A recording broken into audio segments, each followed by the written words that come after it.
Jose Mourinho, you say, they say, you are the special one.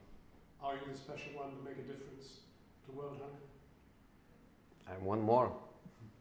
I'm one more, and I'm one that just follow an incredible organization with so many people working for them and so many people funding the work they are doing on the field. So I'm just, in this case, I feel that I'm just one more. 800 million, more than 800 million people suffering hunger.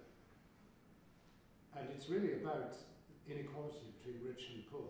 Of course. And football is a very rich sport at the top where you are. Do you feel there's any conflict between this very rich sport and this abject poverty? Isn't really the solution about redistribution of money? No, but football is so small compared with so many other industries that are so powerful in the world. When you speak about the industries that are hand to hand connected with war, football becomes such a small industry. And I have. But one of your players earning 100,000 a week. I know. 100,000 a week. I know. Make a huge And difference. when you compare wages is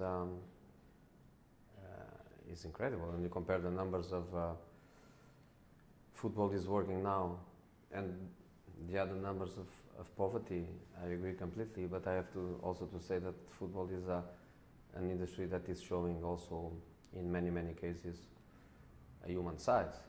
Football is always connected with solidarity, and I think football plays his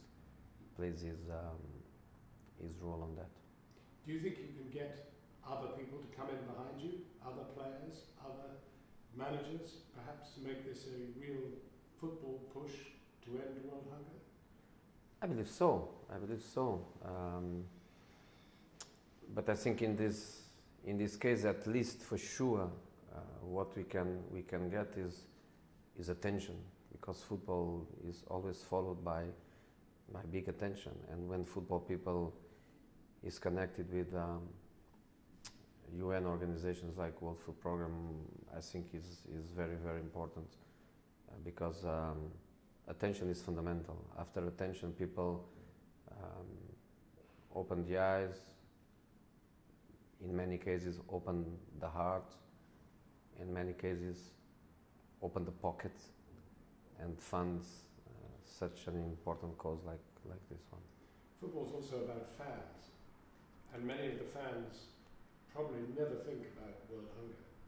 They probably think about immigration, they think about some of the messages that are being peddled at the moment. I mean, you have a Russian manager, you're a Portuguese man, and you have a multinational team, and yet there are people who say British jobs for British people. It's all very incompatible with a belief in relieving world poverty and hunger. I know that, but will you speak to the fans? The point is not to speak with the fans. The point in my case is that people has to know the numbers, and when you know the numbers, maybe you change your perspective.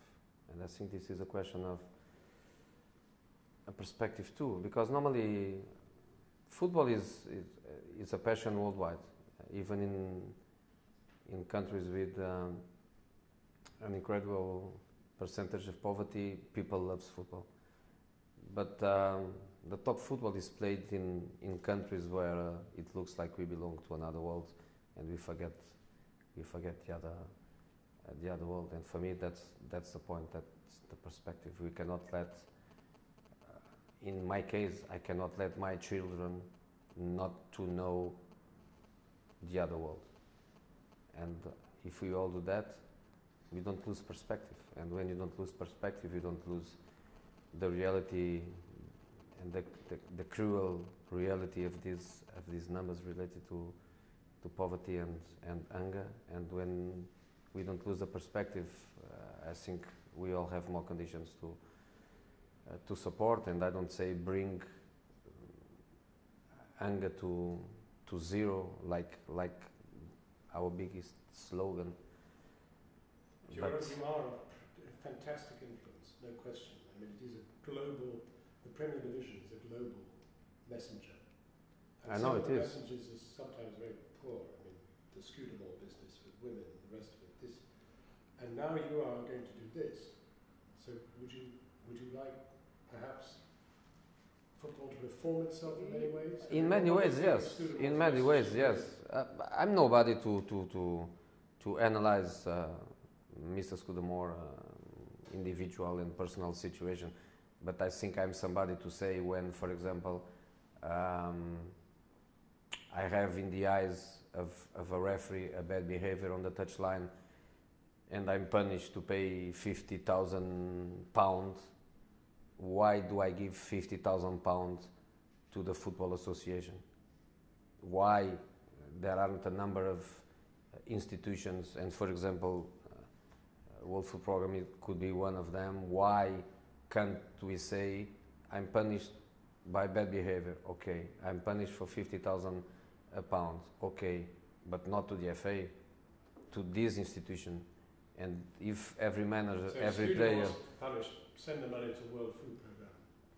I don't know the case. I'm speaking about myself. During the season, I was punished twice, 50,000, 30,000, something like that. My assistant was just punished also with a big amount. Players is the same thing. Why to the FA? Why not to institutions? This is just an example. And if the Football Association does that, and every football association around the world, every punishment goes in one direction, that would make a difference. And for sure, we would pay for our mistakes with a different perspective. A quick football question. We meet on the day that Manchester United have a new manager. What do you think of Van Gaal? What's your message to him? I spoke with him on the phone. He called me to tell me before it becomes official. It was something that we could feel, we could smell, but until it's official, it's not official. And he called me to tell me that, and he knows that he has on me a friend that is very happy that he comes for the Premier League. And talking of friends, will you change your view of Mr. Wenger, a specialist in failure? Arsenal. I know.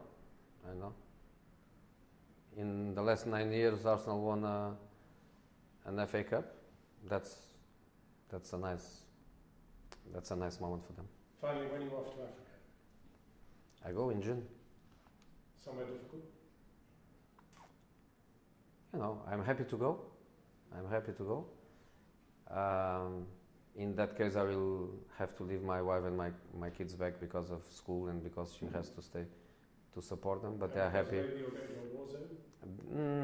Probably not a clean war zone, but still a difficult place where I have to be strong to adapt myself to a different reality. But I'm ready for it. I go full of pride. I know my family has the same feeling. And during that period, a few thousand miles away, the World Cup will be running at that time. But I'm much more happy to be in Africa with these kids. Jose Mourinho, thank you very much. My pleasure. Thanks a lot.